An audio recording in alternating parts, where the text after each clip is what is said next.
Olá, meus queridos jovens, tudo bem com vocês? Eu sou o professor Arimateia e como eu estou sozinho no estúdio, eu posso ficar sem máscara. Portanto,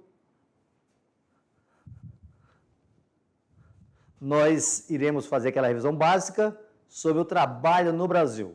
Com certeza vocês estão top da balada, porque a nossa última aula, a aula 13.1, foi com o professor Jorge, aquele cara super competente. Também teve aí a presença do professor Rogério, portanto, aquela equipe de geografia top.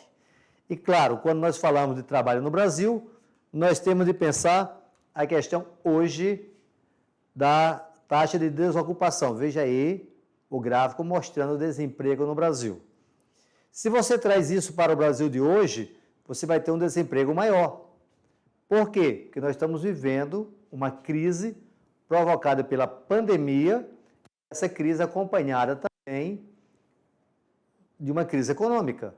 Portanto, a crise por causa da pandemia e a crise econômica. Portanto, meu querido jovem, fica ligado na questão do desemprego. Além do mais, nós temos dois tipos de desemprego no Brasil. O desemprego conjuntural e o desemprego estrutural. Conjuntural por crise econômica, como nós estamos vivendo, a crise provocada pela pandemia. Estrutural é o desemprego tecnológico, aquele que não volta mais, tá? Temos também, como você pode observar, um outro gráfico mostrando trabalhadores escravos resgatados no Brasil, indo até 2013.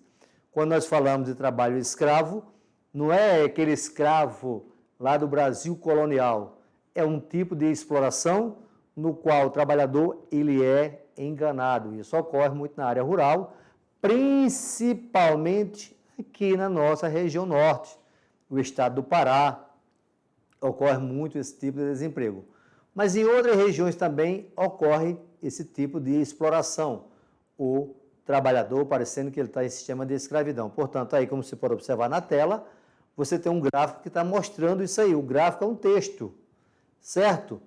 Mas um outro tipo, nós temos o trabalho infantil no Brasil. Esse trabalho infantil é menor de 16 anos. Olha lá, 2.114.017 anos. Isso é a lei baseada no Estatuto da Criança e do Adolescente. Eu, por exemplo, Arimateia, começou a trabalhar na roça com 11 anos. Mas nós temos a exploração do capitalismo dentro dessas atividades. E como você pode observar aí no gráfico, tem atividades que são não agrícolas e atividades agrícolas. As atividades não agrícolas é nas cidades que nós percebemos, principalmente nas grandes cidades, onde tem muitos menores que passam a trabalhar. Tem um detalhe, até crianças que são colocadas como chamados soldados do tráfico. Isso já ocorre também no Brasil, mas principalmente a exploração dessa criança. Ok? Mais um outro ponto, trabalho infantil no mundo, isso nós vamos encontrar muito nos países subdesenvolvidos. Ásia e África tem um número muito elevado, mesmo sendo proibido. Portanto, aí nós vimos a questão do desemprego, trabalho escravo e trabalho infantil. São três formas de exploração.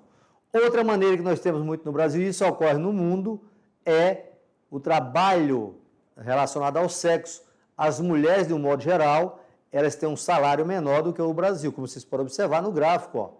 As mulheres trabalham muitas vezes até mais do que os homens, mas recebem um salário menor. Portanto, são outro fato que tem que analisar. Isso que nós estamos falando hoje é muito comum cair no Enem, tá, meu querido jovem? E aí fica aquela discussão, é geografia ou é sociologia? Não importa, o importante é que você saiba dominar este conteúdo. Muito bem? E aí, você tem 5 minutinhos para fazer a sua atividade, que eu volto com vocês em 5 minutos, tá? Para resolver nossas atividades. Tudo bem?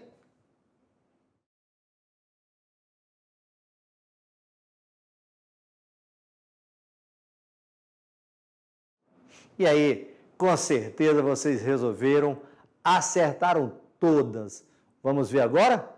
Veja lá a primeira questãozinha que nós temos. A respeito das implicações, vem comigo aqui, tá? A respeito das implicações que envolve o trabalho infantil, avalie as proposições a seguir. Trabalho infantil. O trabalho na infância impossibilita o convívio com outras crianças e o desenvolvimento de atividades próprias da idade, como brincar e estudar, comprometendo assim o seu desenvolvimento social e educacional. Ok? Portanto, vocês concordam com isso? Vai lá ver se está certo ou está errado. Crianças que trabalham ficam suscetíveis a acidentes, lesões e doenças. Está certo ou está errado? 3. A evasão escolar é, em muitos casos, provocada pelo ingresso de crianças e adolescentes no mercado de trabalho. Desses precoces, trabalhadores pouco retornam para a escola, comprometendo também a sua evolução profissional. 4. A criança que começa a trabalhar cedo atinge uma maturidade e estabilidade emocionais que perduram por toda a vida. Perdurarão é durar por toda a vida, tá? Pois começam desde cedo a compreender sua responsabilidade no mundo e o papel que deve desempenhar na sociedade. E aí nós vamos ver quem é que está verdadeiro, quem é que está falso. O que vocês colocaram aí? Portanto, vamos ver lá novamente, a última, ok, perdurarão, portanto, só temos uma falsa. A primeira é verdadeira, a segunda alternativa é verdadeira, a terceira alternativa é verdadeira. A última é perdurarão por toda a vida, está errado. Portanto, muitas vezes pode entrar em depressão. Uma questão por problemas sociais que pode trabalhar em geografia, como pode trabalhar em sociologia. Tudo bem? Entenderam bem a questãozinha? Vamos para a próxima. Número 2. No Brasil, a Constituição e o Estatuto da Criança e do Adolescente proíbem expressamente o trabalho infantil, o trabalho de adolescente com mais de 14 anos, não, isso é permitido. O trabalho de jovem aprendiz é permitido. O que jovens entre 16 e 18 anos exerçam apenas funções seguras, você fica a dúvida. Que os jovens abaixo de 18 trabalhem como jovens aprendizes. Não. Olha aí. O que é proibido totalmente é o trabalho infantil, aquele abaixo dos 14 anos. Abaixo de 14 anos é totalmente proibido. Ficou claro? Vamos a uma outra questão tipo Enem. Olha, quando nós temos Enem, nós temos o texto. Veja lá. Leia o texto e analise a figura a seguir. Em 1991, a renda média das brasileiras correspondeu a 63% do rendimento masculino. Em 2000, chegou a 71%. As conquistas comprovam dedicação, mas também necessidade. As pesquisas revelam que quase 30% delas apresentam em seus currículos mais de 10 anos de escolaridade, contra 20% dos profissionais masculinos. Portanto, esse é o texto, tá? E não disse mais nada. Aí vem lá. Me parabenizar. Dia é fácil. Quero ver respeitar nos outros 364. Ou seja, é uma crítica, porque se você quer parabenizar a mulher por um dia só, é fácil. Mas e os outros 364 dias? O que ela faz? Veja só, olha o texto. Tendo em vista o texto implícito no discurso iconográfico, percebe-se que as diferenças na valorização da força de trabalho entre os gêneros e a aplicação das demandas das mulheres na luta pelo reconhecimento social. Percebe-se as diferenças na valorização da força de trabalho entre os gêneros e a ampliação das demandas das mulheres na luta pelo reconhecimento social. B. A queda da taxa de fecundidade elevando a renda feminina e os tabus de adequação a padrões de beleza vigentes.